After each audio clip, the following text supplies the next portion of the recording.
यार मैं नागराज सीधा शेठ बोल रहा हूँ उत्तराखंड डिस्ट्रिक्ट कुमटा तालुक से। मैं क्या बोलने जा रहा हूँ, जो अभी केंद्र सरकार के बारे में आपको थोड़ा जानकारी देना चाहता हूँ। जो केंद्र सरकार है ना, अभी जो नष्ट जो सभी लॉस में है, क्योंकि जो हमारा डॉलर का रेट सभी दाम बढ़ चुका है, जो रुपीस का जो दाम है ना जो गिर चुका है, क्योंकि जो हमारा जो देश है ना फाइनेंशियली स्ट्रांग नहीं होने के नाते हमको मैं केंद्र सरकार को एक सोल्यूशन देना जो आपको ये बात बोलना चाहता हूँ। क्योंकि हमारा देश का जो सभी सिटीजन रहते हैं ना, वो काम करने वाले सभी रहते हैं ना, जो फैक्ट्री इंफ्रास्ट्रक्चर सभी रहते हैं ना, उसको आपको सपोर्ट करना चाहिए। क्योंकि वो नहीं लेना चाहिए, ये लेना नहीं कि वो बोलना चाहिए। क्योंकि वो चाइना और जापान जैसा डेवलपमेंट कंट्री सभी है ना, जो डेवलपमेंट कंट्री में जो उधर से भी वो काम करने वाले सभी जो फैक्ट्री लोगों को काम करने लोगों को जो उधर सपोर्ट करता है। क्योंकि जो हमारा देश में जो पहले आप देख सकते हैं, क्योंकि हमारा देश में जो पहला नोट बैन हुआ, बाद में जो हमारा अर्थव्यवस्था सब बिगड़ चुका, बाद में जीएसटी के बारे में जो अभी सभी है ना, जो हमारा देश फाइनेंशियली लॉस होने के नाते आपको जो केंद्र सरकार को इसके बारे में चिंतन करना चाहिए। क्योंकि हर एक सिटीजन को इसके बारे में चिंतन करना चाहिए। क्योंकि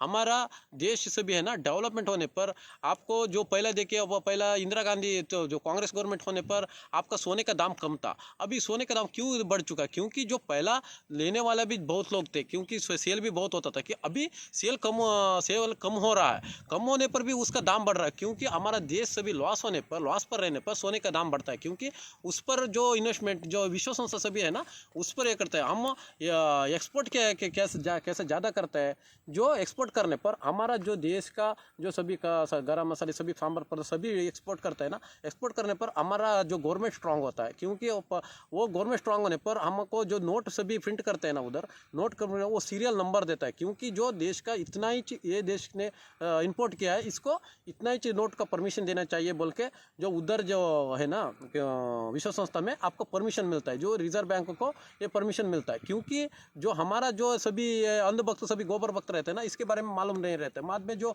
इंदिरा गांधी के जो कांग्रेस के हिसाब से बोलते हैं, जो इंदिरा गांधी ने क्या किया, राहुल गांधी ने इंदिरा गांधी ने राजीव गांधी ने क्या किया, जो पहला वो गवर्नमेंट फेल होने पर आपको दिया था। बाद में जो गवर्नमेंट फेल होने पर ही आपको दिया था। हम मोदी के विरोध नहीं, बाद में हम मोदी एंटी नहीं, बाद में जो हमको हिंदू राष्ट्र भी होना चाहिए। बाद में गौ माता जो है ना, जो जानवर है ना, जो राष्ट्रीय जानवर जो घोषणा करना चाहिए, उसके बारे में नहीं। हमको डेवलपमेंट होना चाहिए। क्योंकि एक घर है ना, घर जो आपको सुदृढ़ होता है, जो डेवलपमेंट होता है, वो सभी एक एक घर मिलके जो सभी देश डेवलपमेंट होता है। क्योंकि हमारा देश एक घर जैसा है, जो अब सभी लोग काम किए तो वो घर डेवलपमेंट होता है।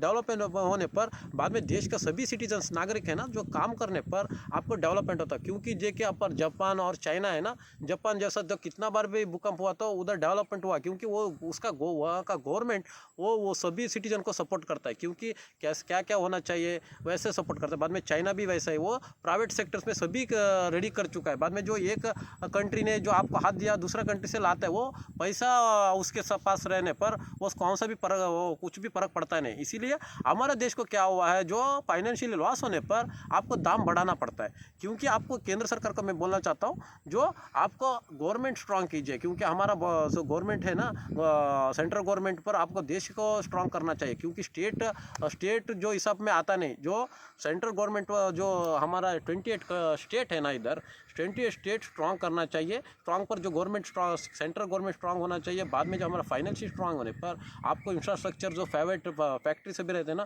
उसको आपको सपोर्ट करने पर केंद्र सरकार को आपको इधर जो है टैक्स और मिलता है ना, जीएसटी टैक्स अभी वो सेंट्रल गवर्नमेंट स्ट्रांग होता है। क्योंकि हमारा गवर्नमेंट स्ट्रांग होने पर आपको ज़्यादातर बेनिफिट जो हमारा देश का डॉलर हमारा रुपीज़ को इंक्रीज़ होता है, बाद में जो डॉलर का डिस्क्रीज़ होता है।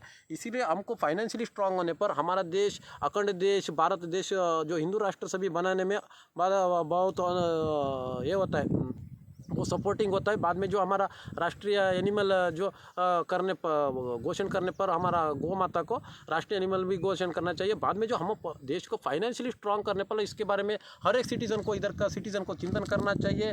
बाद में जो हम मोदी की विरोध नहीं, बाद में मोदी का एंटी नहीं। हम क्या एंटी है, हमको देश को हमारा फाइनेंशियली जो स्ट्रांग होना चाहिए। हम अर्थव्यवस्था में स्ट्रांग होने पर हमारा एक ही मकसद है, क्योंकि हमको भारत देश का जो फाइनेंशियली सेंट्रल गवर्नमेंट है ना स्ट्रांग होने पर हम वही तक स्टेटमेंट देते रहेंगे। बाद में जो हमको जो ज़्यादातर जो हम नेगेटिव कमेंट आए तो हम कुछ भी फर्क पड़ता नहीं, जो पॉजिटिव हम कमेंट के बारे में थिंक करते नहीं। जो अंधभक्त सभी गोबर भक्त रहते हैं ना, वो क्या भी रहता नहीं, वो कमेंट बॉक्स खाली रहता है, वो कमेंट डालता है। मैं इसके बारे में चिंतन करता नहीं। हमको नेशन फर्स्ट, देश पहला, देश स्ट्रांग हुआ तो हम सभी लोग स्ट्रांग होते हैं, बाद में सभी घर स्ट्रांग होता है। बाद में जो हमारा जो मंदिर सभी, वो देश में सभी सांस्कृतिक जो सभी मंदिर सभी है ना, वो स्ट्रांग होने पर हमारा ये मकसद है। इसीलिए